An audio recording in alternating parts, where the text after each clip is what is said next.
terlalu sempit kalau hati kita yang kecil ini dipakai buat nyimpen rasa kesel, dendam sama saudara. Sudah 2022, masuk ke 2023, udah lepas-lepasin semuanya. Buat apa dibawa-bawa semua itu? Kita ini orang beriman, mari kita saling memaafkan. Padahal pangkat derajat kedudukan yang paling tinggi, kita sedekah juga, menahan amarah juga, tapi tetap derajat yang paling tinggi wal'afina 'anil, memaafkan kesalahan orang lain itu derajatnya lebih tinggi. Andai kata Ustadz Ghafur selama hidupnya banyak kesalahan, banyak kekhilafan, baik sengaja maupun tidak sengaja, di tahun ini begitu beliau pulang ke rahmatullah, lepasin semua kesalahannya, biar beliau tenang di alam kuburnya, selamat dari azab Allah. Rabbi bil Mustafa balligh maqasidana.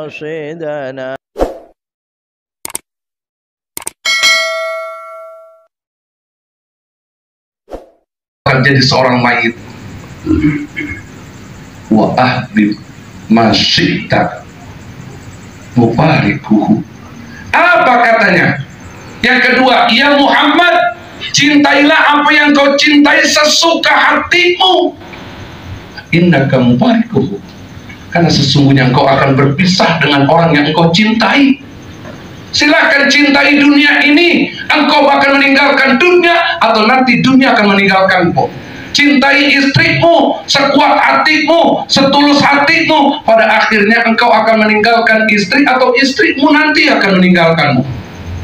Cintai anak-anakmu, kan banyak orang kalau nyari duit sampai pau yang bermalam, bahkan pengen ngembun, pulang-pulang dia, mana lo gue mau ngembun, mana no di halte baspa itu depan getua itu budi luhur, masya Allah tuh goceng, pada kedinginan pak, ngembun dia di situ. Buat apa? Nyari duit buat anak. Masya Allah. Saya tanya, udah maghrib bang? Kagak Ustaz.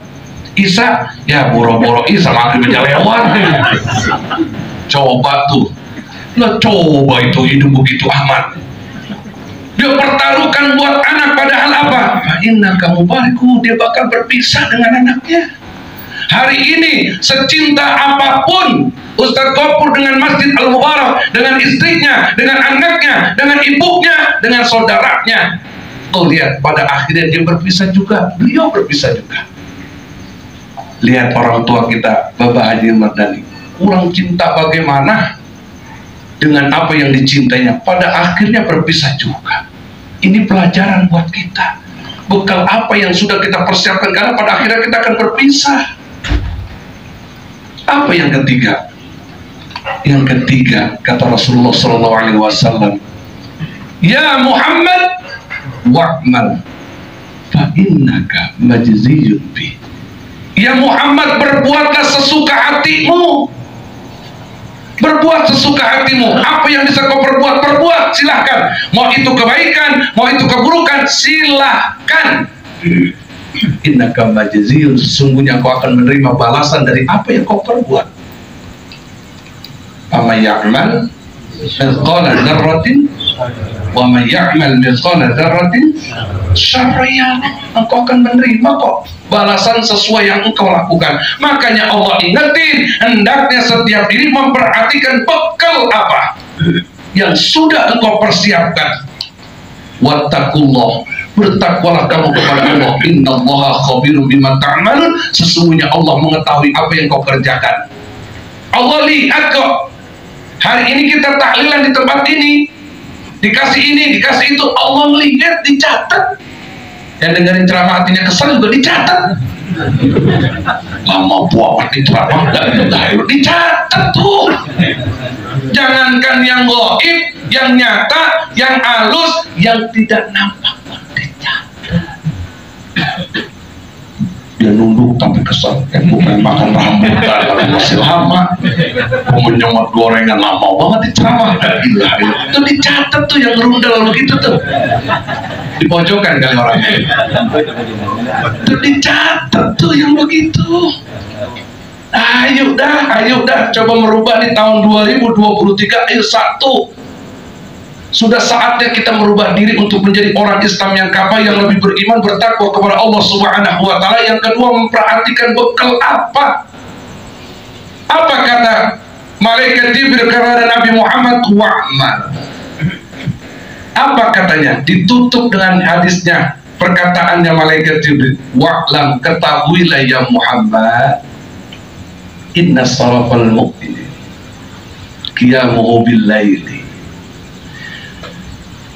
Ya Muhammad, ketahuilah sesungguhnya kemuliaan seorang mukmin terletak pada qiyamul lailnya, sholat malam yang dia kerjakannya. Tuh lihat, kemuliaan seorang mukmin terletak pada sholat malamnya. Ini mah nonton bola bangun, kena tahajud merengket. Gimana mau sukses akhirat kita? Kan Allah sudah bilang, wabtaghi fima atakallahu daral akhirah wa la tansa nasibaka minad dunya wa ahsin kama ahsanallahu ilaik. Cari kebahagiaan yang telah aku anugerahkan untukmu di dunia demi kebahagiaanmu di negeri akhirat. Tapi jangan kau lupakan kebahagiaan yang aku berikan di negeri dunia. Habis sholat makan boleh, habis sholat keanyer boleh. Jadi kalau ada yang ngajak, habis sholat pengen jalan-jalan ke mall boleh, habis sholat pengen ke Puribeta muter-muter sama anak sama bini boleh. Yang penting sholat. Ustadz, saya ahli maksiat, sholat. Saya tukang judi, sholat. Mau tukang apa kek, mau ahli apa kek, sholat. Karena dengan sholat masih ada hubungan baik dengan Allah. Kalau dirimu di tengah maksiatmu masih sholat, berarti masih ada setrum yang nyambung langsung ke Allah. Dan insya Allah ke depan masih ada harapan bisa jadi orang baik. Tapi kalau udah kagak sholat, hitam, jelek, dekil, susah, la ilaha illallah, mau jadi apa ini? Yang sholat aja mati, apalagi kagak sholat. Ya Allah, ya Rabbi. Kan datang tuh anak kecil kepada Rasulullah, ya Rasulullah, bapakku mati, tapi tidak ada yang memandikan, menyolatkan, mengapankannya. Ya Allah, di mana nak rumahmu nak? Didatengin sama Rasulullah tuh, mana lah bapakmu ini seekor babi, ini bapakku ya Rasulullah. Diangkatlah, akhirnya Rasulullah mengangkat tangannya, berdoa, berubah tuh babi jadi manusia. Berubah tuh babi jadi manusia.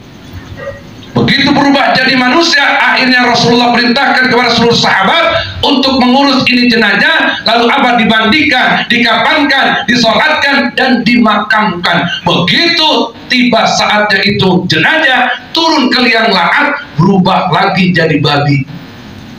Apa kata Rasulullah?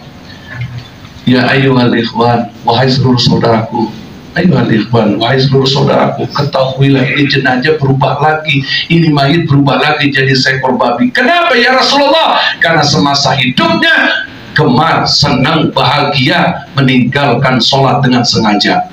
Auzubillah min dzalik. Ada ayat yang mengingatkan. Satu ketika Rasulullah membacakan ayat yauma yunfakhu fis-suri fatatuna afwaja. Sahabat Rasulullah Mu'ad bin Jabal radhiyallahu anhu bertanya, ya Rasulullah, jelaskan dan paparkan ayat yang tadi engkau baca ya Rasulullah. Apa kata Rasulullah? Wahai Mu'ad, nanti umatku ketika dibangkitkan dari kuburnya terpecah menjadi 11 kelompok. Bagaimana nasib kelompok yang pertama ya Rabb? Ya Rasulullah, kelompok yang pertama begitu dibangkitkan dari kuburnya, gak punya pala, gak punya tangan, gak punya kaki. Siapa mereka? Orang-orang yang gemar memutuskan tali silaturahmi. Udah 2023, terlalu bodoh, terlalu sempit kalau hati kita cuma dibuat nyimpan rasa dendam, kesel sama saudara. Pak, kayaknya kesel. Sabar Pak, sabar antum, jangan kesel. Terlalu sempit kalau hati kita yang kecil ini dipakai buat nyimpen rasa kesel, dendam sama saudara. Sudah 2022 masuk ke 2023, udah lepas-lepasin semuanya. Buat apa dibawa-bawa semua itu? Kita ini orang beriman, mari kita saling memaafkan. Padahal pangkat derajat kedudukan yang paling tinggi. Kita sedekah juga, menahan amarah juga, tapi tetap derajat yang paling tinggi. Wal afina 'anil, memaafkan kesalahan orang lain itu derajatnya lebih tinggi. Andai kata Ustadz Gofur selama hidupnya banyak kesalahan, banyak kehilapan, baik sengaja maupun tidak sengaja, di tahun ini begitu beliau pulang rahmatullah, lepasin semua kesalahannya, biar beliau tenang di alam kuburnya, selamat dari azab Allah. Itu jangan kesel, biar kata amin ceramah apa belum? Biasakan amin, kayaknya udah nih, belum Pak, belum. Saya udah jam 12 ini, jarang-jarang kesini, sejarah, diomelin sama Bapak Haji. Satu ketika saya manggil Gofur, abang, diomelin Bapak Haji. Kenapa lu lagi manggil abang? Ada nggak Gofur manggil lu abang? Lu lagi manggil ya abang? Bukan begitu Bapak Haji, kita menghormati faktor dari umur orang. Kata beliau apa? Umur kalah tinggi dengan nasab. Jadi kita kadang-kadang banyak yang salah nih, merasa dia umurnya lebih tua, dia panggil abang, jadinya loncong.